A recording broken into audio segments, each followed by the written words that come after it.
kutiba 'alal ladzina min qablikum la'allakum tattaqun. Hai orang-orang yang beriman, diwajibkan atas kamu berpuasa sebagaimana diwajibkan atas orang-orang sebelum kamu agar kamu bertakwa.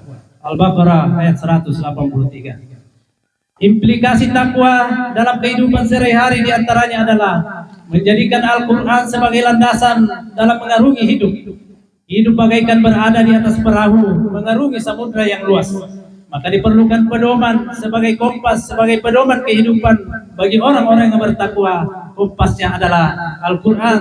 Sebagaimana Allah sampaikan dalam firman-Nya, "Zalikal kitabu la raiba fihi hudal lil muttaqin." Kitab Al-Quran ini tidak ada keraguan padanya, petunjuk bagi orang-orang yang bertakwa. Kaum muslimin dan muslimat yang sama berbahagia. Tidak bisa dihindari akan kondisi zaman bahwa kita berada di zaman revolusi informasi, sehingga kita mengalami sebuah informasi dari segala lini kehidupan. Hal ini menjadikan umat berada pada posisi riskan atau berbahaya, sebab tidak semua informasi membawa manfaat untuk keselamatan kita. Banyak informasi yang dapat menggiring umat Islam ke hal yang negatif. Banyak di antara generasi umat Islam yang sudah terpapar dengan paham sekularisme, liberalisme, sosialisme, bahkan ateisme dan perilaku LGBT. Ditambah lagi dengan pergaulan bebas tanpa batas. Paham ini kemudian menjadi kiblat sebagian umat Islam. Paham sekularisme telah membuat sebagian umat menjadikan materi sebagai tujuan hidup. Mereka hidup berpoya-poya dan hedonis.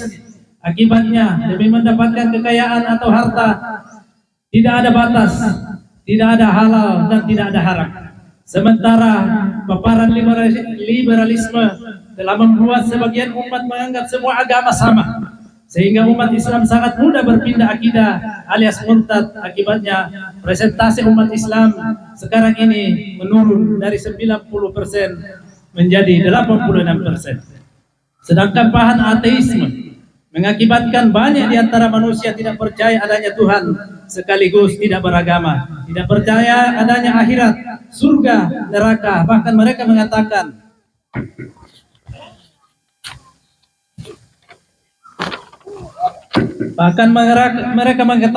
Tuhan telah mati. Ateis di Indonesia bisa disebut kaum komunis. Bahkan mereka beberapa kali berusaha mengambil alih kekuasaan. Pergaulan bebas telah melahirkan budaya free sex atau seks bebas. Begitu banyak anak muda kita yang hamil di luar nikah. Ada data dari DPR yang pernah disampaikan bahwa ada 40% kehamilan di luar nikah. Salah satu sebabnya karena orang tua sudah menganggap biasa-biasa saja. Peran orang tua melemah dalam mendidik anak-anak mereka. Begitupun LGBT yang menghalalkan pasangan sejenis telah melanda banyak generasi muda Islam. Disenyarir sudah ada 1 juta, bahkan diperkirakan jauh lebih besar. Dikutip di dalam Hidayatullah tahun 2022. Perilaku ini akan mendatangkan musibah seperti yang terjadi pada umat Nabi Lut, yaitu ditimpakan penyakit kelamin.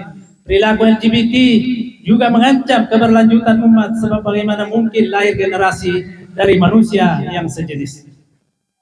Jika musibah Allah ditimpakan pada suatu kaum, maka bukan hanya pelaku yang mendapatkan ganjaran, akan tetapi termasuk orang-orang yang beriman dan beramal soleh.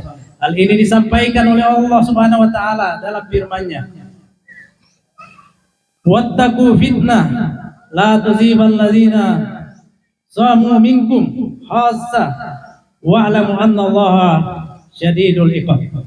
Dan peliharalah dirimu daripada siksaan yang tidak khusus menimpa orang-orang yang salim saja di antara kamu, dan ketahuilah bahwa Allah amat keras siksaannya. Al-Anfal ayat 25.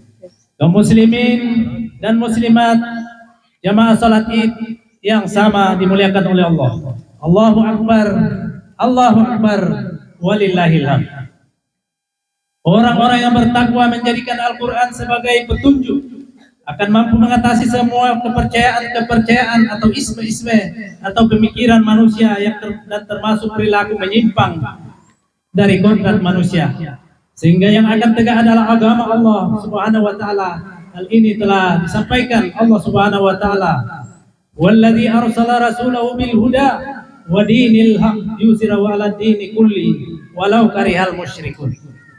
Dialah yang telah mengutus Rasulullah dengan membawa petunjuk Al-Quran dan agama yang benar untuk dimenangkannya atas segala agama, walaupun orang-orang musyrik tidak meyakini. Maka seorang muslim setelah menjalankan puasa, salah satu tanda atau indikator ketakwaannya adalah menjadikan Al-Quran sebagai pandangan hidup.